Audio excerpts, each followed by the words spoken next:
Hello and नमस्कार, मैं सुरेश कुमार स्वागत करता हूं आपका फिर से अपने यूट्यूब चैनल से और फिजिक्स बाय सुरेश कुमार में। हम पढ़ रहे हैं 12th क्लास की करंट इलेक्ट्रिसिटी, जिसमें हमने पिछली वीडियो के अंदर मीटर ब्रिज के बारे में पढ़ा था। मीटर ब्रिज के बाद हमने कुछ न्यूमेरिकल्स किए थे based upon Kirchhoff rules.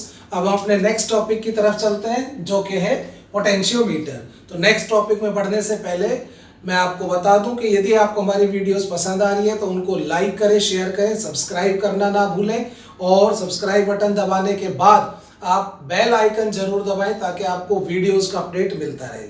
Thank you. Potentiometer, तो हमारा जो नेक्स्ट टॉपिक है 12th फिजिक्स में करंट इलेक्ट्रिसिटी में, वो है पोटेंशियोमीटर। पोटेंशियोमीटर नाम से ही पता चल रहा है ये क्या होता है। द डिवाइस which is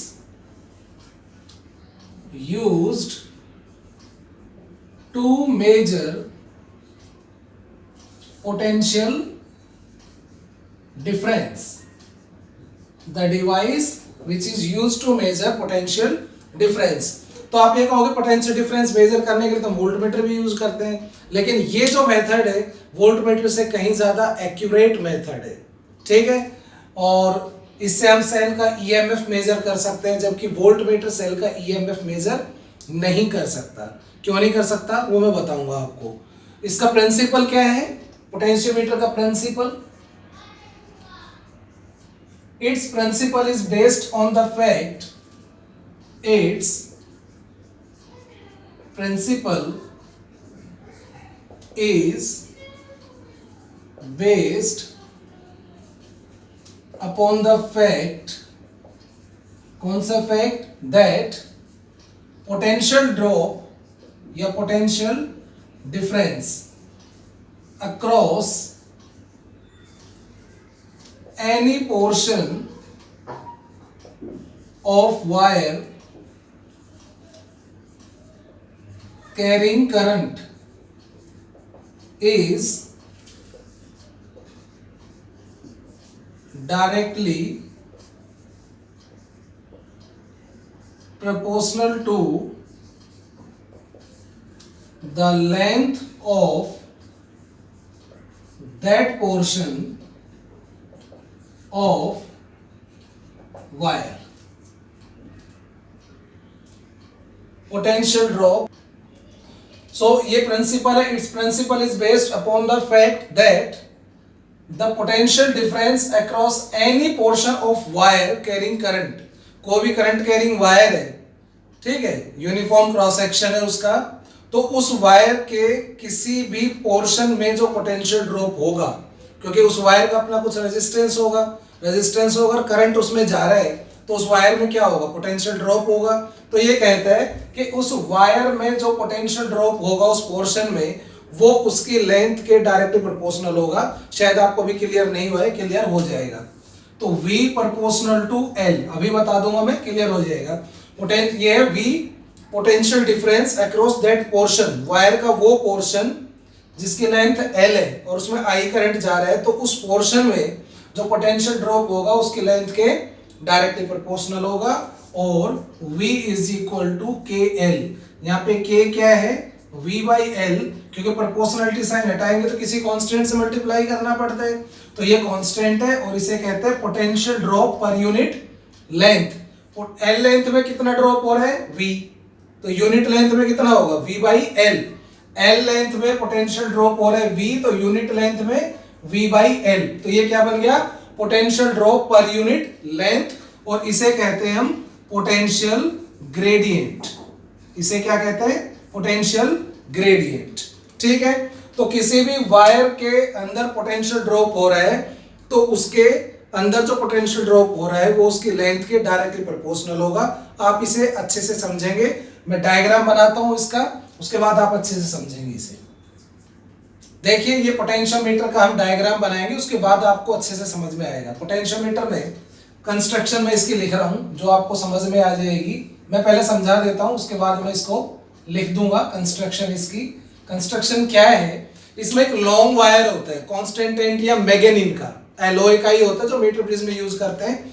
क्योंकि कॉन्स्टेंटेंट और मैग्नेटिन एलॉय की वायर होती है, इनका रेजिस्टेंस हाई होता है, इन वायर को हम रेजिस्टेंस बनाने के लिए ही यूज करते हैं, ठीक है, मान लो हम इनकी जगह कॉपर वायर ले ले, पोटेंशियोमीटर में या मीटर बेस में कॉपर वायर लेते हैं, तो कॉपर तो मेटल है, मेटल का रेजिस्टेंस होता नहीं है, बहुत कम होता है, नेग्लिजिबल रेजिस्टेंस होता है, तो वो फिर ना तो मीटर ब्रिज में यूज हो सकती है ना पोटेंशियोमीटर में। तो हमें वायर वो यूज करनी है जिसका हाई रेजिस्टेंस है, जो खुद एक रेजिस्टेंस प्रोवाइड करे। तो इसके अंदर भी क्या होता है, एक लॉन्ग वायर होती है, लॉन्ग वायर, और वो फिक्स नहीं है। मीटर ब्रिज में 1 मीटर होती थी, यहाँ फिक्स नहीं है, लॉन्ग वायर है। जितनी ज्यादा लॉन्ग वायर होगी पोटेंशियोमीटर उतना ही ज्यादा सेंसिटिव होगा। तो लॉन्ग वायर में कितनी 4 मीटर हो सकती है, 5 मीटर, 6 मीटर, 10 मीटर, उससे ज्यादा भी हो सकती है, ठीक है। तो लॉन्ग वायर होती है इसके अंदर। तो लॉन्ग वायर, लेकिन मैं इसमें ये वायर है, लॉन्ग वायर है, इसमें फिक्स नहीं है कि ये 1 मीटर है, 2 मीटर है, 3 मीटर, 10 मीटर, हमने लॉन्ग वायर ली है, इसकी लेंथ कुछ भी हो सकती है, ठीक है। अपनी तरफ से हम इसको मान लो 20 मीटर मान रहे हैं, कितने भी ले सकते हैं लॉन्ग वायर। तो ये ए और बी ये वायर है, ये लॉन्ग वायर है, कॉन्स्टेंटेंट और मैग्नीन की, और ये है कॉपर स्ट्रिप्स, 2 कॉपर स्ट्रिप्स के बीच में इसको स्ट्रेच किया हुआ है ऑन वुडन सरफेस के ऊपर ये कॉपर स्ट्रिप्स है, इनके बीच में लॉन्ग वायर हमने एलॉय की स्ट्रेच की हुई है। और फिर इसके अंदर हमने क्या कनेक्ट किया है, बैटरी को, इस टर्मिनल से बैटरी का पॉजिटिव टर्मिनल, इसको हम कहते हैं ड्राइविंग सेल, इसे कहते हैं ड्राइविंग सेल, ये है ड्राइविंग सेल या बैटरी, ठीक है।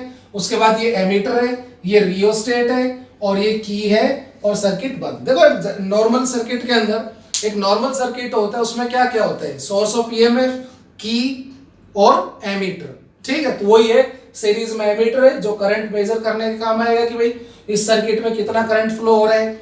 रियोस्टेट क्या होता है, जिससे हम रेजिस्टेंस को वेरी कर सकते हैं, वेरिएबल रेजिस्टेंस प्रोवाइड करता है।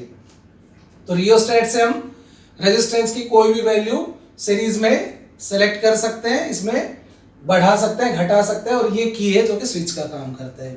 तो जैसे हम स्विच को ऑन करेंगे, स्विच को क्लोज करेंगे, तो इस वायर में करंट फ्लो होना शुरू हो जाएगा, पूरे सर्किट में करंट फ्लो होना शुरू हो जाएगा। तो इस वायर में भी, ये वायर किसकी है, एलॉय की, ये तो कनेक्शन वायर है, ये तो कनेक्शन वायर है, कॉपर की है, लेकिन ये एलॉय की है, ठीक है। मैं इस एलॉय की वायर है, इसको दिखा रहा हूं ए से बी, और ये मीटर स्केल लगा हुआ है, ठीक।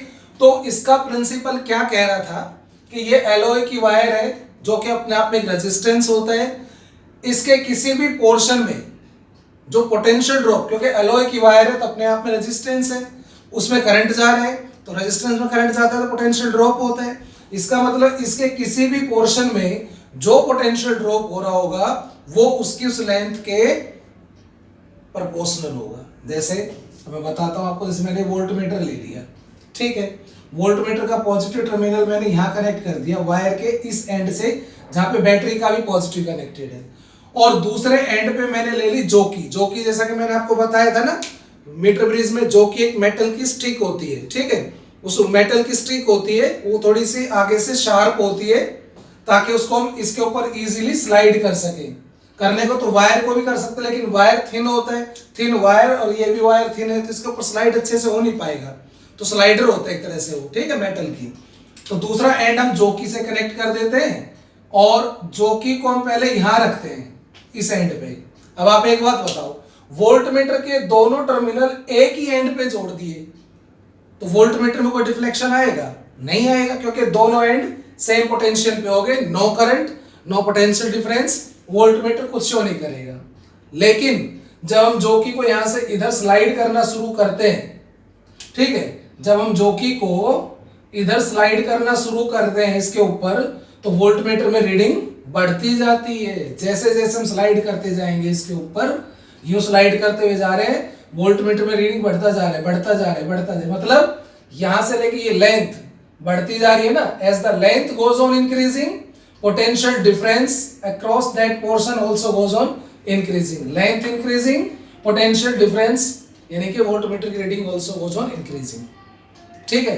यही तो इसका प्रिंसिपल था कि मान लो ये लेंथ है L, और इसमें पोटेंशियल है कितना, वोल्टमीटर क्या रीडिंग शो की V, तो इसका प्रिंसिपल यही तो है कि V प्रोपोर्शनल टू L, जितनी ज्यादा लेंथ होगी इसकी उतना ही ज्यादा उसके अक्रॉस पोटेंशियल डिफरेंस होगा, और V is equal to KL, यहाँ पे K क्या हुआ, पोटेंशियल ग्रेडियंट, पोटेंशियल ग्रेडियंट मतलब potential difference per unit length, इसकी यूनिट क्या हो जाएगी, वोल्ट पर मीटर। इसे प्रूव भी कर सकते हैं कि V प्रोपोर्शनल टू L। कैसे प्रूव करें, देखिए मान लें rho is the resistivity of material of wire और L मान लो लेंथ है, length of portion of wire, जैसे ये लेंथ है और रो इसकी रेजिस्टिविटी है, और A मान लो इसका क्या है, यूनिफॉर्म क्रॉस सेक्शनल एरिया। ए इसका uniform cross sectional area, wire uniform cross section की होनी चाहिए, ठीक है। तो इसका रेजिस्टेंस कितना होगा, रो एल बाई ए, आपको पता है ना, एल लेंथ, ए क्रॉस सेक्शनल एरिया और रो उसकी रेजिस्टिविटी, तो उसका रेजिस्टेंस हो जाएगा रो एल बाई ए। आई मान लो इसमें करंट फ्लो कर रहा है, suppose I is the electric current flowing in wire, वो तो पूरे सर्किट में आई होगा क्योंकि सारा सीरीज में है, ठीक है। तो पोटेंशियल ड्रॉप कितना होगा इस पोर्शन में, potential drop across the portion, इस पोर्शन में कितना होगा, V is equal to I R. Now V is equal to I R, R कितना है, रो एल बाई ए। अब I की वैल्यू तो पूरे सर्किट में सेम है, जब तक हम यहां से रेजिस्टेंस वेरी नहीं करेंगे और इस पूरे वायर की लेंथ फिक्स है तो रेजिस्टेंस पूरे सर्किट में कांस्टेंट, तो करंट भी क्या रहेगा, कांस्टेंट। यदि हम वोल्टेज ना बदलें, रियोस्टेट से रेजिस्टेंस चेंज ना करें, पूरे वायर की लेंथ में कोई चेंज नहीं आता है, तो करंट क्या रहेगा, कांस्टेंट। रेजिस्टिविटी कांस्टेंट, रेजिस्टिविटी तो कांस्टेंट है, मटेरियल फिक्स है, और यूनिफॉर्म क्रॉस सेक्शन बोला मैंने, तो एरिया ऑफ क्रॉस सेक्शन भी यूनिफॉर्म। मतलब कहने का यह है कि ये पूरी quantity constant, current constant, resistivity, area सब कांस्टेंट। तो रह गया क्या, सिर्फ एल लेंथ, तो लेंथ फिक्स थोड़ी है, लेंथ बढ़ेगी तो V भी बढ़ेगा। यहां पर जो I रो बाई ए है, ये क्या लिया हमने, constant, I rho by A automatically constant है, इसका मतलब ये हटा देंगे तो V प्रोपोर्शनल टू L। ये पोटेंशियोमीटर का क्या आ गया, प्रिंसिपल, ये पोटेंशियोमीटर का प्रिंसिपल है। अब मैं बताता हूं कि पोटेंशियोमीटर से हम वोल्टेज कैसे मेजर करेंगे, ईएमएफ कैसे मेजर करेंगे, पोटेंशियल डिफरेंस कैसे मेजर करेंगे, ठीक है। तो ये मैं आपको बताता हूं अभी। अब देखो मैं आपको बताता हूं कि इस पोटेंशियोमीटर से हम कैसे पोटेंशियल डिफरेंस मेजर कर सकते हैं। पोटेंशियल डिफरेंस किस में होता है, तो किसी रेजिस्टेंस में होता है, जब उसमें करंट जा रहा हो, जैसे मान लो कोई रेजिस्टेंस हो सकता है करंट कैरिंग, तो इसमें पोटेंशियल डिफरेंस है। या फिर होता है पोटेंशियल डिफरेंस किसी सेल या बैटरी का ईएमएफ, ठीक है, कोई सा भी हो उसको मेजर कर सकते हैं। तो हम सबसे पहले आपको ये बताएंगे कि सेल का ईएमएफ कैसे मेजर किया जाएगा। इससे ईएमएफ को वोल्टमीटर से मेजर नहीं कर सकते, क्यों नहीं कर सकते वो इसके बाद समझ में आएगा। तो क्या तरीका है, ध्यान से सुनना। जिस सेल का, ये ड्राइविंग सेल है, ड्राइविंग सेल का ईएमएफ ई, और हमें इस सेल का ईएमएफ निकालना है। सेकेंडरी सर्किट में है, ये सेकेंडरी सर्किट है, ये हमारा प्राइमरी सर्किट है, ये सेकेंडरी है। तो सेकेंडरी सर्किट में जो सेल है, ये जो सेल है उसका ईएमएफ या जो भी पोटेंशियल डिफरेंस आप मेजर करना चाहते हैं, ठीक है। ड्राइविंग सेल का ईएमएफ हमेशा इस सेल के ईएमएफ से ज्यादा, या यहां जो भी पोटेंशियल डिफरेंस आप मेजर करना चाहते हैं हमेशा उससे ज्यादा होना चाहिए। क्या कह रहा हूं मैं, कि जो ड्राइविंग सेल का ईएमएफ है, it must always be greater than the EMF to be measured, the potential difference to be measured। जिस पोटेंशियल डिफरेंस को आप मेजर करना चाहते हैं, EMF को मेजर करना चाहते हैं, उससे इसका ड्राइविंग सेल का EMF हमेशा ज्यादा होना चाहिए। यदि ऐसा नहीं हुआ तो ये प्रोसेस, ये प्रोसीजर, ये मेथड काम नहीं करेगा। क्यों नहीं करेगा वो भी आप समझेंगे। दूसरी चीज, इसमें हमें इस सेल का EMF मेजर करना है, तो मैंने इस सेल का पॉजिटिव टर्मिनल उस टर्मिनल पे जोड़ा है पोटेंशियोमीटर के, जहां पर ड्राइविंग सेल का भी पॉजिटिव कनेक्ट है। ये भी चीज आपको ध्यान रखनी है कि ड्राइविंग सेल का पॉजिटिव और सेकेंडरी सेल का पॉजिटिव एक ही जगह कनेक्ट होने चाहिए। यहाँ पे ड्राइविंग का पॉजिटिव इसका नेगेटिव कनेक्ट कर दिया तो भी काम नहीं करेगा ये, ठीक है। पोटेंशियोमीटर यदि आपका वर्क नहीं कर रहा है तो इसकी दो ही वजह हो सकती है, या तो ड्राइविंग सेल का ईएमएफ इस सेल के ईएमएफ से कम है, या दूसरी बात कि इसका पॉजिटिव और सेल का पॉजिटिव एक साथ कनेक्ट नहीं है। ये दो पॉसिबिलिटी हो सकती है। और आपको कैसे पता चलेगा कि आपके कनेक्शन सही है या नहीं है, मैं बताता हूं। तो सबसे पहले हमने इसका पॉजिटिव यहां कनेक्ट कर दिया, उसके बाद इसका नेगेटिव गैल्वेनोमीटर से। गैल्वेनोमीटर में पॉजिटिव नेगेटिव कुछ नहीं होता, ठीक है। और गैल्वेनोमीटर के एक टर्मिनल से और फिर गैल्वेनोमीटर का दूसरा टर्मिनल हम किससे जोड़ देते हैं, जॉकी से। ये जॉकी जो कि मैं बता चुका। तो पॉजिटिव इधर हो जाए, नेगेटिव इसका गैल्वेनोमीटर से, और गैल्वेनोमीटर का दूसरा एंड जॉकी से कनेक्ट कर दिया। अच्छा, कई बार क्या होता है प्रैक्टिकल जब आप करेंगे ना, तो यहाँ जॉकी और गैल्वेनोमीटर के बीच में एक हाई रेजिस्टेंस भी हम कनेक्ट करते हैं। आर मान लो वो हाई रेजिस्टेंस है, उसका भी रोल मैं बताऊंगा। वो यहाँ भी कर सकते हैं या यहाँ भी कर सकते हैं, मतलब यहाँ सीरीज में, इसके सीरीज में, इस सेल के साथ सीरीज में हम कनेक्ट करते हैं। तो वो क्यों करते हैं उसका भी मैं कारण आपको बताऊंगा। ये हो गया। अब आपने क्या करना है, जॉकी को यहां कनेक्ट करना है, जॉकी को यहां पे टच करना है। पहले जब हम इस जॉकी को यहां टच करेंगे, ठीक है, जैसे यहां टच करेंगे जॉकी को पहले, तो क्या होगा, ये circuit complete. Galvanometer deflection show करेगा। मान लो गैल्वेनोमीटर ने इधर डिफ्लेक्शन किया, उसके बाद हम जॉकी को यहां रखेंगे इधर इस एंड पे, तो गैल्वेनोमीटर ने किया उधर डिफ्लेक्शन, इधर रखा तो इधर डिफ्लेक्शन, उधर रखा तो उधर डिफ्लेक्शन, या इधर रखते हैं तो उधर डिफ्लेक्शन, या उधर रखा तो इधर डिफ्लेक्शन। मतलब दोनों एंड पे एक बार जॉकी को इधर रखें, एक बार इधर रखें, तो डिफ्लेक्शन एक बार इधर और एक बार इधर आ रहा है, तो आपके कनेक्शन बिल्कुल सही है। लेकिन यदि इधर रखा जॉकी को तो मान लो डिफ्लेक्शन इधर, और यहां रखा तो भी इधर, दोनों एंड पे जॉकी को रखते हैं, एक ही तरफ डिफ्लेक्शन आता है, इसका मतलब कनेक्शन सही नहीं है, कुछ गलती है। और वो गलती दो ही हो सकती है, या तो इसका ईएमएफ इससे कम है, या फिर इसका पॉजिटिव और इसका पॉजिटिव एक साथ आपने कनेक्ट नहीं किए, और यदि कर दिए हो तो आपकी ये गलती नहीं मिलेगी, कनेक्शन सही मिलेगा, ठीक है। तो अब ये पता चल गया आपको कि कनेक्शन कब सही है कब गलत है, ठीक है।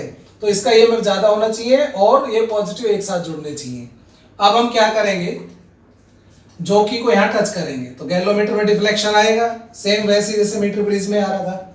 फिर हम जॉकी को यहां स्लाइड करते हुए जाएंगे, इसके ऊपर स्लाइड करते हुए जाएंगे, गैल्वेनोमीटर में डिफ्लेक्शन कम होता जाएगा, कम होता जाएगा, कम होता जाएगा, स्लाइड करते जा रहे, डिफ्लेक्शन कम होता जाएगा, कम होता जाएगा।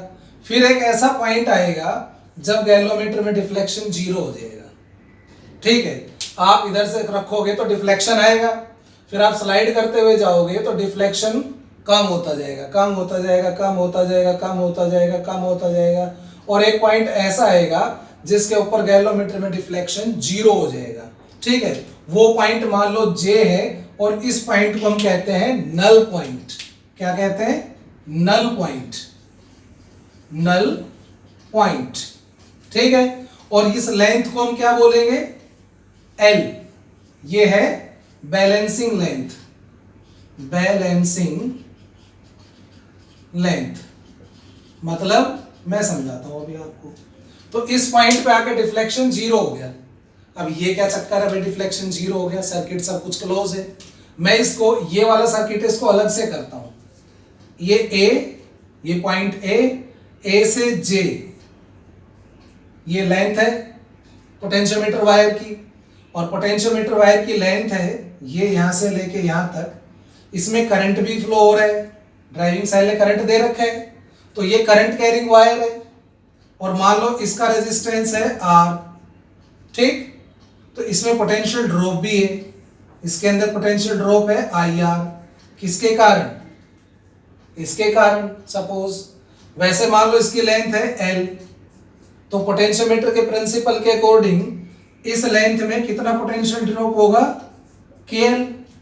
L लेंथ है तो इसमें कितना पोटेंशियल ड्रॉप होगा, KL, अभी प्रिंसिपल में पढ़ा था।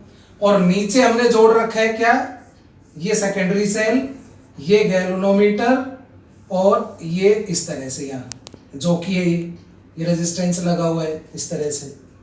अब इसमें कोई करंट नहीं आ रहा, देखो सर्किट तो क्लोज है और कोई करंट नहीं फ्लो कर रहा है इसमें, तो क्या वजह हो सकती है इसकी क्या वजह हो सकती है? इसकी वजह यही है कि इस सेल का जो ईएमएफ है और इस पोर्शन में जो पोटेंशियल डिफरेंस है इसके कारण वो दोनों इक्वल एंड अपोजिट है, जिसके कारण करंट फ्लो नहीं हो पा रहा है। आप उसी से समझ लीजिए कि मान लो एक बॉडी है, उसके ऊपर मैं 10 न्यूटन का फोर्स लगा रहा हूं, वो नहीं चल रही, इसका मतलब उसके ऊपर 10 न्यूटन का कोई अपोजिट फोर्स लग रहा है जो मेरे फोर्स को कैंसिल आउट कर रहे हैं। तो इसमें करंट नहीं आ रहा जबकि सर्किट बंद है, तो इसका मतलब इस सेल का जो ईएमएफ है, क्योंकि करंट नहीं आ रहा और जब करंट नहीं आता है तो सेल का इंटरनल रेजिस्टेंस होगा ना, उसमें भी कुछ ड्रॉप नहीं होगा, उसमें कुछ खर्च नहीं होगा, और जब इंटरनल रेजिस्टेंस में कुछ खर्च नहीं होगा तो सेल का ईएमएफ आएगा ना प्योर।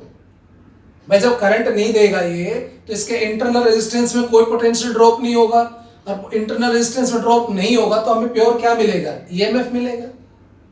भाई जैसा हमें ये पता है कि terminal voltage E minus I R होता है, तो जब I नहीं होगा, I जीरो होगा, ये करंट जीरो होगा, तो V is equal to E, यानी कि टर्मिनल वोल्टेज हमें ईएमएफ ही तो देगी।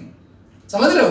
तो अभी सर्किट क्लोजर, कोई करंट नहीं जा रहा, तो इसका टर्मिनल वोल्टेज हमें ईएमएफ देगा, और ये टर्मिनल वोल्टेज इस वायर में जो पोटेंशियल डिफरेंस है उसके बराबर होगा, क्योंकि तभी तो दोनों इक्वल एंड अपोजिट हो रहे हैं। समझ रहे हो ना? यानी कि इस बैलेंसिंग लेंथ, इसलिए इसको बैलेंसिंग लेंथ कहते हैं, इसको बैलेंसिंग लेंथ, क्योंकि इसका पोटेंशियल डिफरेंस सेल के ईएमएफ को बैलेंस कर रहा है, मतलब उसके इक्वल एंड अपोजिट है। तो ईएमएफ कितना आ गया इसका?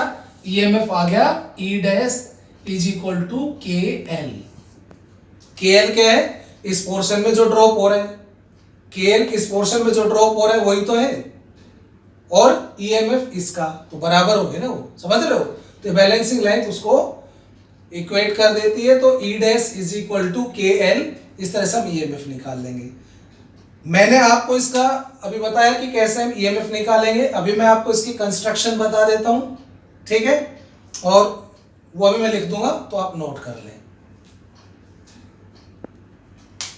ये बेटा कंस्ट्रक्शन है इसकी, आप समझ लीजिए। कंस्ट्रक्शन में ऐसा कुछ है तो नहीं, इसमें एक लॉन्ग वायर होती है जो कि दो कॉपर स्ट्रिप्स के बीच में स्ट्रेच्ड होती है, उन्हें वुडन सरफेस, और बैटरी एमीटर रियोस्टेट की ये लगे होते हैं एज पर नॉर्मल कनेक्शन जो भी होता है। और सेकेंडरी जो सर्किट होता है जिसे मेजर करना वो तो यहाँ है, उसके बारे में हमें कुछ ऐसा लिखना नहीं है। So it consists of long wire of constant और magnetic which is stretched between copper strips on a wooden surface। एक wooden surface होता है, उसके ऊपर ये कॉपर स्ट्रिप्स के बीच में लॉन्ग वायर होती है, एलॉय कांस्टेंट एंड मैग्नेटिक की, उसके बीच में स्ट्रेच्ड होता है। A driving cell, ammeter, rheostat and a key are connected with this wire. ये कनेक्टेड है एज शोन इन फिगर, यही होता है। अच्छा मैं आपको एक चीज बताता हूँ, ये जो रेजिस्टेंस हमने लगाया था, मैंने बताया ना कि कई बार हम प्रैक्टिकल करते हैं, जब हम प्रैक्टिकल करते हैं तो ये वाला रेजिस्टेंस जैसे हम लगाते हैं, इस रेजिस्टेंस का कोई रोल नहीं है, सिर्फ एक ही काम है इसका कि गैल्वेनोमीटर एक सेंसिटिव डिवाइस होता है, गैल्वेनोमीटर इज हाईली सेंसिटिव और इसकी रेंज कम होती है, तो इस रेजिस्टेंस को नहीं लगाएंगे तो गैल्वेनोमीटर डैमेज हो सकता है, क्योंकि इस सर्किट में करंट बहुत ज्यादा आएगा, तो गैल्वेनोमीटर हाई करंट को टॉलरेट नहीं कर सकता, इसलिए इस रेजिस्टेंस को लगाया जाता है ताकि गैल्वेनोमीटर को हाई करंट से, हैवी करंट से प्रोटेक्ट किया जा सके। इसके बढ़ाने से, घटाने से बैलेंसिंग लेंथ के ऊपर कोई इफेक्ट नहीं पड़ता, ये ध्यान रखें। क्वेश्चन आता है कई बार क्वेश्चन में क्या आ जाता है, मैं समझा देता हूं आपको। जैसे रियोस्टेट ना लेके यहां पर एक रेजिस्टेंस बॉक्स बना दिया जाता है, ये रेजिस्टेंस बॉक्स है, मान लो इस रेजिस्टेंस की वैल्यू S है, ठीक है?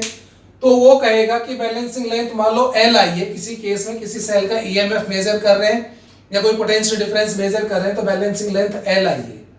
तो वो पूछेगा कि यदि हम S की वैल्यू को बढ़ाएं या घटाएं तो बैलेंसिंग लेंथ बढ़ेगी या घटेगी, इस पे क्या इफेक्ट पड़ेगा। इस रेजिस्टेंस को जो गैल्वेनोमीटर के साथ सीरीज में लग रहा है, यदि हम इसकी वैल्यू को इंक्रीज या डिक्रीज करते हैं तो बैलेंसिंग लेंथ पे क्या इफेक्ट पड़ेगा। तो प्यारे बच्चों, मैं आपको एक चीज बता देता हूं, इस रेजिस्टेंस की वैल्यू को आप बढ़ाएं या घटाएं, बैलेंसिंग लेंथ पे कोई इफेक्ट नहीं पड़ेगा। फिर बात आती है कि फिर इसका क्या पर्पस है लगाने का, तो इसका पर्पस सिर्फ यही है कि ये गैल्वेनोमीटर को हैवी करंट से प्रोटेक्ट करता है। ये अपनी नोटबुक में आप नोट कर लें, ठीक है। मैंने बोल दिया, आपने सुन लिया, सब कुछ हवा में रहेगा, आप इसे नोट कर लें। This resistance is only used to protect galvanometer from high current. अब बात आ जाती है एस की, इसको चेंज करेंगे तो बैलेंसिंग लेंथ में फर्क पड़ेगा। अब क्या फर्क पड़ेगा, बस ध्यान से सुनना। इस सेल का ईएमएफ किसके इक्वल था, के एल के। यहां पे के एल ये इसका ईएमएफ और के एल क्या था, इस बैलेंसिंग लेंथ में जो पोटेंशियल ड्रॉप है, बैलेंसिंग लेंथ में जो पोटेंशियल ड्रॉप है वो के एल है, इसमें वही तो इसको बैलेंस कर रहे हैं। अब देखिए के क्या है, potential drop in unit length, के है पोटेंशियल ड्रॉप पर यूनिट लेंथ। यदि आप इस रेजिस्टेंस की वैल्यू को बढ़ाते हैं, यदि हम रेजिस्टेंस की वैल्यू बढ़ाते हैं मतलब एस इंक्रीजेस, एस इंक्रीज कर दिया, पूरे सर्किट में रेजिस्टेंस की वैल्यू बढ़ेगी, इसका मतलब तो करंट घटेगा ना, पूरे सर्किट में करंट घटेगा। और यदि करंट घट गया तो इस वायर में एल लेंथ में जो पोटेंशियल ड्रॉप हो रहा था वो भी तो घट जाएगा, क्योंकि इस वायर में जो पोटेंशियल डिफरेंस है वो आई आर है, मतलब आई इंटू आर, आर मतलब रो एल बाई ए है, एल इसकी लेंथ, रो रेजिस्टिविटी, ए क्रॉस सेक्शन और आई करंट। तो अब मान लो हमने एस की वैल्यू को बढ़ा दिया तो पूरे सर्किट में रेजिस्टेंस बढ़ गया, तो करंट घटेगा ओम्स लॉ के अकॉर्डिंग। करंट घट गया ना तो V की वैल्यू घटेगी, तो करंट घट गया तो V की वैल्यू घट जाएगी, और V घट गया तो फिर ये बैलेंस नहीं होगा। तो फिर हमें क्या करना है कि यदि करंट घटता है तो हम लेंथ बढ़ा देते हैं ना, लेंथ बढ़ा देते हैं, तो लेंथ बढ़ा देंगे यानी कि बैलेंसिंग लेंथ बढ़ जाएगी। करंट घट गया तो लेंथ बढ़ानी पड़ेगी हमें, तो बैलेंसिंग लेंथ बढ़ जाएगी। कहने का मतलब एस बढ़ा तो बैलेंसिंग लेंथ भी, बैलेंसिंग लेंथ इंक्रीजेस। समझ गए। अब यदि हम एस को कम करते हैं, इफ एस इज डिक्रीज्ड, अब मान लो हमने एस को किया डिक्रीज, एस को डिक्रीज किया तो पूरे सर्किट में रेजिस्टेंस कम, तो रेजिस्टेंस कम तो क्या होगा, करंट बढ़ जाएगा। अब करंट बढ़ेगा तो फिर इस बैलेंसिंग लेंथ को हमें कम करना पड़ेगा, तो बैलेंसिंग लेंथ कम कर देंगे, तो बैलेंसिंग लेंथ डिक्रीजेस। तो यहां से समझ में आ गया आपको, एस बढ़ेगा तो बैलेंसिंग लेंथ बढ़ेगी। एस क्या है, जो रियोस्टेट वायर इसके साथ है, पोटेंशियोमीटर वायर के साथ सीरीज में जो रेजिस्टेंस लग रहा है वो बढ़ेगा, बैलेंसिंग लेंथ बढ़ेगी, वो घटेगा तो बैलेंसिंग लेंथ घटेगी। इसके बढ़ने घटने से कोई इफेक्ट नहीं पड़ेगा। ठीक है, आई होप आपको ये वीडियो समझ में आ गई होगी, पसंद आई होगी। तो सब्सक्राइब करना ना भूलें, बेल आइकन जो है आपके उसके स्क्रीन के नीचे उसको प्रेस करना ना भूलें, ताकि आपको अपडेट्स मिलते रहें। ठीक है, और कल की वीडियो में हम जो नेक्स्ट वीडियो आएगी हमारी, उसमें ऑलमोस्ट हम इस यूनिट को खत्म करने जा रहे हैं। ठीक है, अब हमारे पास इसमें रह गए हैं 3 चीजें, पोटेंशियोमीटर के 2 एप्लीकेशंस, ओके, और हीटिंग इफेक्ट ऑफ करंट। तो आई होप आप सब इसको एंजॉय कर रहे हैं, तो एंजॉय करते रहें, घर पे रहें, सेफ रहें, सुरक्षित रहें। Thank you.